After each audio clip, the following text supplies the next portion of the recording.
محرم الحرام اسلامی سال کا وہ عظیم مہینہ جس میں کائنات کی تاریخ ساز اور عظیم قربانی کا واقعہ پیش آیا، جس کی وجہ سے اسلام کو ایک نئی زندگی ملی۔ اسلامی سال کے آغاز میں حضرت امام حسین اور ان کے 72 جانثار و رفقا معصوم بچوں اور خاندان کی مستورات کی غم و اندوہ سے بھری داستان کی یاد تازہ ہو جاتی ہے۔ السلام علیکم دوستوں، نواسہ رسول جگر گوشہ علی و بطول شہید کربلا سیدنا حسین ابن علی کی ذات گرامی، حق و صداقت، جرأت و شجاعت، عزم و استقلال، ایمان و عمل، اثار و قربانی، تسلیم و رضا، اطاعت ربانی، عشق و وفا اور صبر و رضا کی وہ بے مثال داستان ہے جو پوری اسلامی تاریخ میں منفرد مقام، تاریخ ساز اہمیت کی حامل ہے۔ مستند تاریخی روایات کے مطابق سن 60 ہجری 680 میں یزید نے اسلامک دارالدین کے روح کی منافی، ظلم، جبر و استبداد پر مبنی اپنی حکومت کا اعلان کیا۔ بالجبر عام مسلمانوں کو بیعت اور اطاعت پر مجبور کیا گیا۔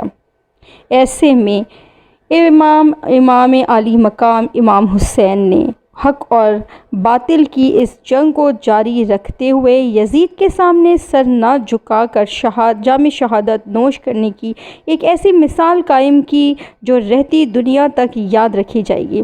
امت مسلمہ کو حق و صداقت اور دین پر مر مٹنے کا درس دیتے ہوئے خلق خدا کو اپنے ظالمانہ قوانین کا نشانہ بنانے والی اور محرمات الہی کو توڑنے والی حکومت کے خلاف صدائے احتجاج بلند کرتے ہوئے جام شہادت نوش کیا۔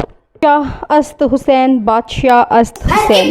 سنیے نذرانہ عقیدت جو پیش کر رہا ہے میرا پیارا بھانجا عمر فاروق۔ دنیا میں احترام کے قابل ہیں جتنے لوگ، میں سب کو مانتا ہوں مگر مصطفیٰ کے بعد۔ قتل حسین اصل میں مرگز یزید ہے، اسلام زندہ ہوتا ہے ہر کربلا کے بعد۔ شاہ است حسین، بادشاہ است حسین، دین است حسین، دین پناہ است حسین، سرداد ناداد دست در دست یزید، حقا کے بنائے لا الہ است حسین۔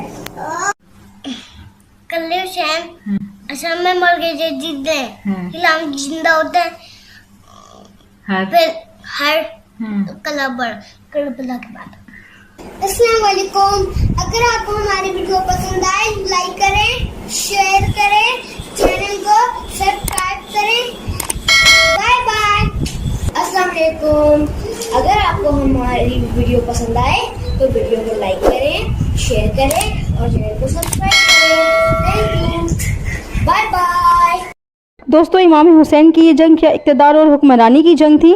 نہیں، وہ جنگ تھی حق اور باطل کی، وہ جنگ تھی ظلم اور استبداد کی۔ وہ پیغام تھا اس دنیا کے لیے کہ جب جب یزیدیوں پر مشتمل اتحاد اور حکومت قائم ہوگی، ان کو فنا کرنے کے لیے ایک حسین ضرور پیدا ہوگا۔ جہاں فرعون ہوگا اسے ختم کرنے کے لیے ایک موسیٰ، اور جہاں نمرود ہوگا اسے ختم کرنے کے لیے ایک ابراہیم ضرور آئے گا۔ دوستوں، سائنہ کربلا صرف سینہ کوبی اور رونے پیٹنے کا نام نہیں، بلکہ واقعہ کربلا ہمیں صبر و استقامت، جرأت و شجاعت، باطل کے آگے سینہ سپر ہونے اور حق و صداقت کا علم بلند کرنے کا درس دیتا ہے۔ یہ ہمیں پیغام دیتا ہے کہ ظالم کے آگے اکیلے ہی چاہے آپ کیوں نہ کھڑے ہوں، کبھی اس کے آگے سر نہ جھکائیں اور حق بات کہنے سے گریز نہ کریں۔ امید کرتی ہوں کہ یہ ویڈیو آپ کو یقیناً اچھی لگی ہوگی۔ اپنی رائے سے آگاہ کر دیجیے گا۔ نیکسٹ ویڈیو تک کے لیے اللہ حافظ۔